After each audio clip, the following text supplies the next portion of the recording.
ताड़का वध, मारीच सुबाहु का युद्ध और मिथिला की यात्रा। भगवान राम और लक्ष्मण गुरु विश्वामित्र के साथ अयोध्या से निकल पड़े। दोनों राजकुमारों ने पीले वस्त्र पहने हुए थे। उनके हाथों में धनुष और पीठ पर तरकश था। वे देखने में अत्यंत तेजस्वी लग रहे थे। अयोध्या के लोग उन्हें दूर तक जाते हुए देखते रहे। माता कौशल्या की आंखें नम थीं, लेकिन उन्हें विश्वास था कि उनके पुत्र धर्म की रक्षा के लिए जा रहे हैं। राम और लक्ष्मण चलते हुए सरयू नदी के किनारे पहुंचे। वहां का दृश्य अत्यंत सुंदर था। नदी का जल स्वच्छ था और पक्षियों की मधुर आवाज चारों ओर गूंज रही थी। गुरु विश्वामित्र ने दोनों भाइयों को नदी में स्नान कराया और फिर उन्हें 2 दिव्य विद्याएं सिखाईं, बला और अतिबला। इन विद्याओं के प्रभाव से थकान, भूख और भय दूर हो जाते थे।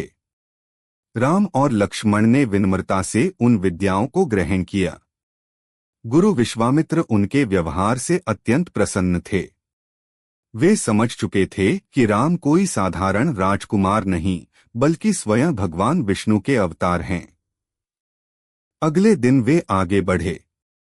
धीरे धीरे सुंदर वन समाप्त होने लगा और एक भयानक जंगल शुरू हुआ। वहां बड़े बड़े पेड़ सूखे हुए थे। चारों ओर अंधेरा और सन्नाटा था। पक्षियों की आवाज भी नहीं सुनाई दे रही थी। वातावरण में भय महसूस हो रहा था। राम ने पूछा, गुरुदेव, यह वन इतना भयानक क्यों है? विश्वामित्र बोले, हे राम, यहाँ ताड़का नाम की एक भयंकर राक्षसी रहती है। उसने इस पूरे वन को उजाड़ दिया है। वह ऋषियों और यात्रियों को मार डालती है। इतना कहते ही अचानक जोरदार गर्जना सुनाई दी। धरती कांप उठी। विशाल शरीर वाली ताड़का सामने आ गई। उसकी आंखें आग की तरह चमक रही थीं। बाल बिखरे हुए थे और उसका रूप अत्यंत डरावना था। ताड़का ने क्रोध में कहा, कौन है जो मेरे वन में आने की हिम्मत कर रहा है? विश्वामित्र ने राम से कहा, हे राम, यही ताड़का है। इसका अंत करो। राम कुछ क्षण शांत रहे। उन्होंने कहा, गुरुदेव, यह एक स्त्री है। क्या इसका वध करना उचित होगा? विश्वामित्र बोले, जो अधर्म और अत्याचार करे, उसका नाश करना ही धर्म है। यह राक्षसी निर्दोष लोगों की हत्या करती है। राम ने गुरु की आज्ञा मानी। उन्होंने अपना धनुष उठाया। धनुष की टंकार से पूरा जंगल गूंज उठा। ताड़का क्रोध में पत्थर और पेड़ फेंकने लगी, लेकिन राम ने अपने तीक्ष्ण बाणों से उसके सभी आक्रमण रोक दिए। युद्ध भयंकर हो गया। लक्ष्मण भी राम के साथ खड़े थे। अंत में राम ने एक दिव्य बाण छोड़ा जो सीधे ताड़का के हृदय में लगा। ताड़का जोर से चिल्लाई और धरती पर गिर पड़ी। ताड़का के मरते ही जंगल का वातावरण बदल गया। पक्षियों की आवाजें फिर सुनाई देने लगीं। देवताओं ने आकाश से पुष्पों की वर्षा की। विश्वामित्र अत्यंत प्रसन्न हुए। उन्होंने कहा, हे राम, आज तुमने धर्म की रक्षा की है। उस रात राम और लक्ष्मण ने वहीं विश्राम किया। अगले दिन गुरु विश्वामित्र ने उन्हें अनेक दिव्य अस्त्र शस्त्र प्रदान किए। उन्होंने अग्नि अस्त्र, वायु अस्त्र, ब्रह्मास्त्र और कई दिव्य शस्त्रों का ज्ञान दिया। राम ने हाथ जोड़कर उन अस्त्रों को स्वीकार किया। वे सभी अस्त्र भगवान राम के सामने प्रकट होकर बोले, प्रभु, जब भी आप हमें स्मरण करेंगे, हम आपकी सेवा में उपस्थित हो जाएंगे। इसके बाद वे सिद्धाश्रम पहुंचे। वहां अनेक ऋषि यज्ञ कर रहे थे, लेकिन राक्षस बार बार आकर यज्ञ में मांस और रक्त फेंक देते थे। विश्वामित्र ने कहा, हे राम, अब तुम्हें इन ऋषियों की रक्षा करनी होगी। राम और लक्ष्मण ने यज्ञ की रक्षा का प्रण लिया। 6 दिनों तक दोनों भाई बिना सोए पहरा देते रहे। 7वें दिन अचानक आकाश में भयंकर गर्जना हुई। मारीच और सुबाहु नामक राक्षस अपने साथियों के साथ वहां पहुंचे। वे आकाश से रक्त और मांस बरसाने लगे। ऋषि भयभीत हो गए, लेकिन राम शांत खड़े रहे। राम ने तुरंत अपना धनुष उठाया। उन्होंने मारीच पर एक दिव्य बाण चलाया। वह बाण इतना शक्तिशाली था कि मारीच दूर समुद्र में जा गिरा। फिर राम ने सुबाहु पर अग्नि अस्त्र छोड़ा। सुबाहु वहीं मारा गया। लक्ष्मण ने अन्य राक्षसों को पराजित कर दिया। ऋषिमुनि अत्यंत प्रसन्न हुए। उन्होंने राम और लक्ष्मण को आशीर्वाद दिया। अब वर्षों बाद उनका यज्ञ सफलतापूर्वक पूरा हुआ था। कुछ दिन बाद विश्वामित्र ने कहा, हे राम, अब हम मिथिला नगरी चलेंगे। वहां राजा जनक ने एक महान स्वयंवर का आयोजन किया है। राम और लक्ष्मण गुरु के साथ मिथिला की ओर चल पड़े।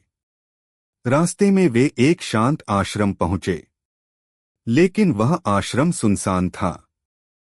राम ने पूछा, गुरुदेव, यह आश्रम खाली क्यों है? विश्वामित्र बोले, यह महर्षि गौतम का आश्रम है। उनकी पत्नी अहिल्या को श्राप मिला था। फिर उन्होंने अहिल्या की कथा सुनाई। एक बार देवराज इंद्र ने छल करके गौतम ऋषि का रूप धारण किया और आश्रम में आए। जब ऋषि गौतम को यह पता चला तो वे क्रोधित हो गए। उन्होंने इंद्र को श्राप दिया और अहिल्या को पत्थर बनने का श्राप दे दिया। लेकिन जाते समय उन्होंने कहा, जब भगवान राम यहाँ आएंगे तभी तुम्हें मुक्ति मिलेगी। यह सुनकर राम आगे बढ़े। जैसे ही उनके चरण उस पत्थर को स्पर्श हुए, अचानक दिव्य प्रकाश फैल गया। पत्थर से एक सुंदर स्त्री प्रकट हुई। वह अहिल्या थीं। उन्होंने हाथ जोड़कर राम को प्रणाम किया। उनकी आंखों से आंसू बह रहे थे। अहिल्या बोली, प्रभु, आपने मुझे श्राप से मुक्त कर दिया। तभी महर्षि गौतम भी वहां प्रकट हुए। उन्होंने अपनी पत्नी को स्वीकार कर लिया। पूरा आश्रम फिर से पवित्र हो गया। इसके बाद राम और लक्ष्मण मिथिला पहुंचे। मिथिला नगरी अत्यंत सुंदर थी। वहां हर तरफ उत्सव का वातावरण था। राजा जनक ने सीता के स्वयंवर की तैयारी की थी। दूर दूर से राजा और राजकुमार आए हुए थे। उसी समय राम पहली बार सीता जी को देखते हैं। सीता राजमहल की बालकनी से राम को देख रही थीं। राम का शांत और तेजस्वी रूप देखकर उनका मन भाव विभोर हो गया। दूसरी ओर राम ने भी सीता को देखा। दोनों के मन में एक दिव्य भावना जाग उठी। सीता मन ही मन माता गौरी से प्रार्थना करने लगी, हे माता, यदि मेरे मन की भावना सच्ची है तो राम ही मेरे पति बने। अगले दिन स्वयंवर सभा आरंभ हुई। सभा के बीचों बीच भगवान शिव का विशाल धनुष रखा हुआ था। वह इतना भारी था कि हजारों सैनिक मिलकर उसे लाए थे। राजा जनक ने घोषणा की, जो वीर इस धनुष को उठाकर इसकी प्रत्यंचा चढ़ाएगा, उसी से मेरी पुत्री सीता का विवाह होगा। एक एक करके बड़े बड़े राजा आगे आए। किसी ने पूरी शक्ति लगाई, लेकिन धनुष हिला तक नहीं। सभा में निराशा फैलने लगी। तभी गुरु विश्वामित्र मुस्कुराए और बोले, हे राम, अब तुम प्रयास करो। राम विनम्रता से आगे बढ़े। उन्होंने पहले भगवान शिव को प्रणाम किया, फिर सहजता से धनुष उठाया। पूरी सभा आश्चर्य से भर गई। राम ने जैसे ही प्रत्यंचा चढ़ानी चाही, जोरदार आवाज हुई और धनुष बीच से टूट गया। पूरी पृथ्वी कांप उठी। आकाश में देवताओं ने पुष्पों की वर्षा शुरू कर दी। सीता जी का चेहरा खुशी से चमक उठा। भाग 3 में राम सीता विवाह, चारों भाइयों का विवाह और परशुराम का आगमन।